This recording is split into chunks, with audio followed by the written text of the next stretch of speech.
شاید یحییٰ کے پاس ان کا نمبر ہے۔ میں نے کہا آپ کے پاس عارف بھائی کا نمبر ہے؟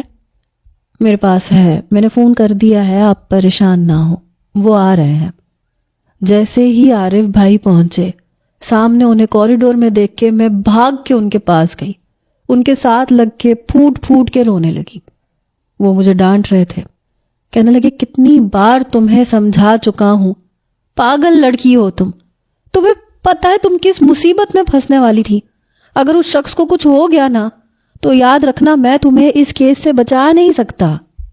پہلے تم نے اپنی ٹانگ اس چکر میں تڑوا لی، اور اب اس شخص کے ساتھ جو تم نے کیا ہے نا وہ ناقابل معافی ہے۔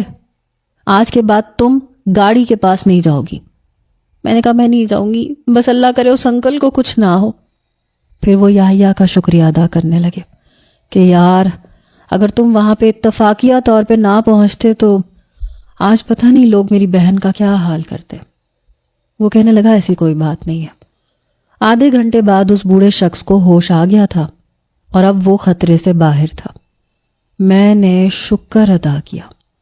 عارف بھائی کے ساتھ ہی میں واپس گھر آئی۔ چند روز بعد میں اس بوڑھے شخص سے پھر ملنے گئی۔ اتفاق تھا کہ یحییٰ وہاں پہ پہلے سے موجود تھا۔ وہ بوڑھا شخص کہنے لگا کوئی بات نہیں بیٹا، لیکن گاڑی پھر بھی احتیاط سے چلانی چاہیے۔ میں اس بوڑھے شخص کے سامنے بھی رونے لگی۔ میں نے کہا سچ کہہ رہی ہوں انکل، میں نے بریک لگائی تھی، لیکن جب تک بریک لگی آپ سامنے آ چکے تھے، میرا ایسا کوئی ارادہ نہیں تھا۔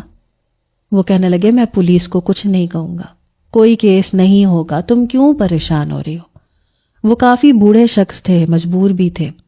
میں نے اپنے پرس میں سے ایک اچھی خاصی رقم نکال کے ان کے ہاتھ پہ رکھی۔ وہ کہنے لگے نہیں بیٹا یہ رکھ لو، پہلے ہی اس بچے نے میری بہت مدد کی ہے، میرا بہت خیال رکھا ہے۔ انہوں نے یحییٰ کی طرف دیکھ کے کہا تھا۔ میں نے کہا پھر بھی یہ رکھ لیں پلیز۔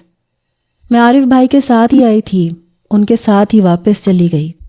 2 دن کے بعد عارف بھائی نے مجھ پہ ایک دھماکہ کیا۔ جو کچھ انہوں نے مجھ سے کہا وہ سن کے میرے ہوش اڑ کے رہ گئے تھے۔